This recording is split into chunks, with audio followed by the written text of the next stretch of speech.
During my childhood, my family was like a drop of water in a vast river, never remaining in one location for long. We settled in Rhode Island when I was 8, and there we remained until I went to college in Colorado Springs. Most of my memories are rooted in Rhode Island, but there are fragments in the attic of my brain which belong to the various homes we had lived in when I was much younger. Most of these memories are unclear and pointless. Chasing after another boy in the backyard of a house in North Carolina, trying to build a raft to float on the creek behind the apartment we rented in Pennsylvania, and so on. But there is one set of memories which remain as clear as glass, as though they were just made yesterday. I often wonder whether these memories are simply lucid dreams produced by the long sickness I experienced that spring. But in my heart, I know they are real. We were living in a house just outside the bustling metropolis of New Vineyard, Maine, population 643. It was a large structure, especially for a family of 3. There were a number of rooms that I didn't see in the 5 months we resided there. In some ways, it was a waste of space, but it was the only house on the market at the time, at least within an hour's commute to my father's place of work. The day after my 5th birthday, attended by my parents alone, I came down with a fever. The doctor said I had mono, which meant no rough play and more fever for at least another 3 weeks. It was horrible timing to be bedridden. We were in the process of packing our things to move to Pennsylvania, and most of my things were already packed away in boxes, leaving my room barren. My mother brought me ginger ale and books several times a day, and these served the functions of being my primary form of entertainment for the next few weeks. Boredom always loomed just around the corner, waiting to rear its ugly head and compound my misery. I don't exactly recall how I met Mr. Widemouth. I think it was about a week after I was diagnosed with mono. My first memory of the small creature was asking him if he had a name.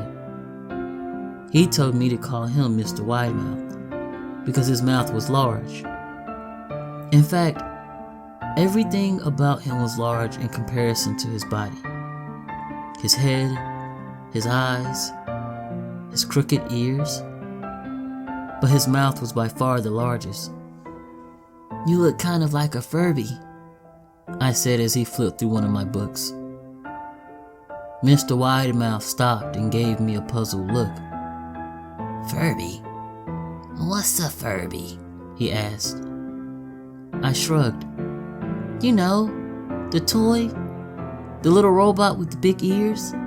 You can pet and feed them almost like a real pet." "Oh," Mr. Widemouth resumed his activity. "You don't need one of those. They aren't the same as having a real friend." I remember Mr. Widemouth disappearing every time my mother stopped by to check in on me. "I lay under your bed," he later explained. "I don't want your parents to see me because I'm afraid they won't let us play anymore." We didn't do much during those first few days. Mr. Widemouth just looked at my books, fascinated by the stories and pictures they contained. The 3rd or 4th morning after I met him, he greeted me with a large smile on his face. "I have a new game we can play," he said. "We have to wait until after your mother comes to check on you, because she can't see us play it. It's a secret game." After my mother delivered more books and soda at the usual time, Mr. Widemouth slipped out from under the bed and tugged my hand. "We have to go to the room at the end of this hallway," he said. I objected at first, as my parents had forbidden me to leave my bed without their permission. But Mr. Widemouth persisted until I gave in. The room in question had no furniture or wallpaper. Its only distinguishing feature was a window opposite the doorway. Mr. Widemouth darted across the room and gave the window a firm push, flinging it open. He then beckoned me to look out at the ground below.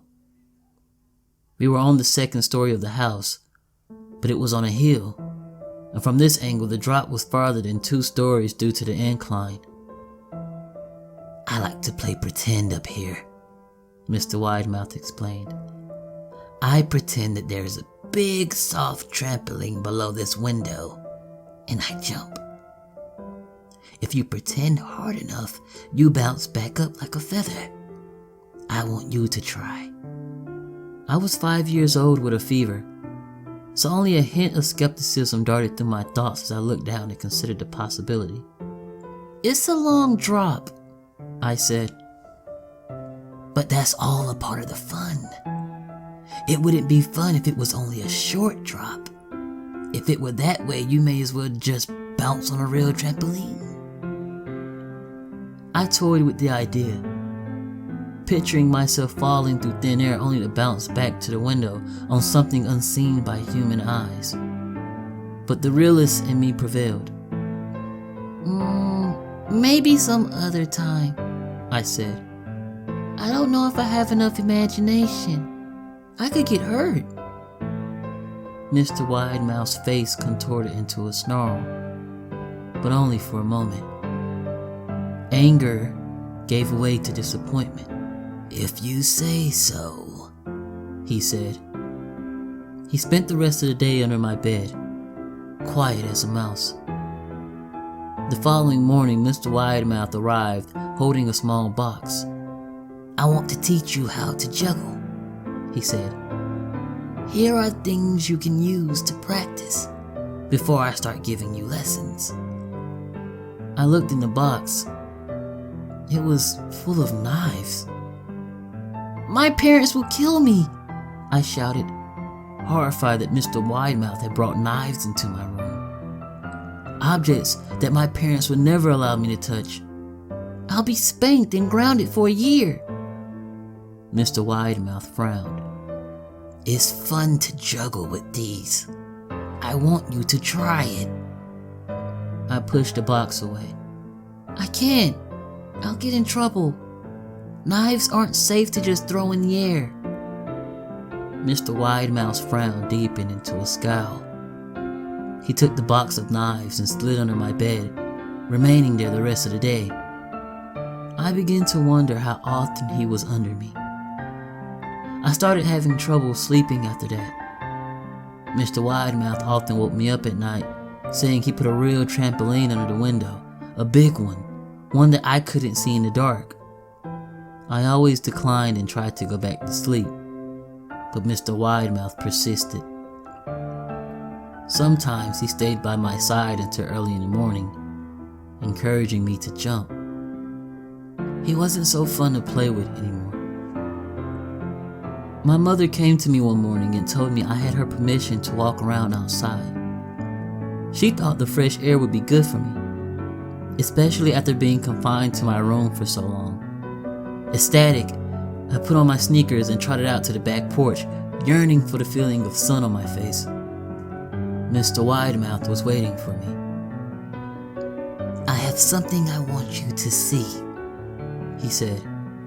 I must have given him a weird look, because he then said, "It's safe. I promise." I followed him to the beginning of a deer trail which ran through the woods behind the house. "This is an important path," he explained. "I had a lot of friends about your age. When they were ready, I took them down this path to a special place. You aren't ready yet, but one day, I hope to take you there." I returned to the house, wondering what kind of place lay beyond that trail. 2 weeks after I met Mr. Widemouth, the last load of our things had been packed into a moving truck.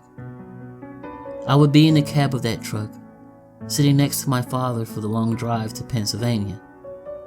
I considered telling Mr. Widemouth that I would be leaving, but even at 5 years old, I was beginning to suspect that perhaps the creature's intentions were not to my benefit, despite what he said otherwise. For this reason, I decided to keep my departure a secret. My father and I were in the truck at 4 a.m. He was hoping to make it to Pennsylvania by lunchtime tomorrow with the help of an endless supply of coffee and a 6-pack of energy drinks. He seemed more like a man who was about to run a marathon rather than one who was about to spend 2 days sitting still. "Early enough for you?" he asked.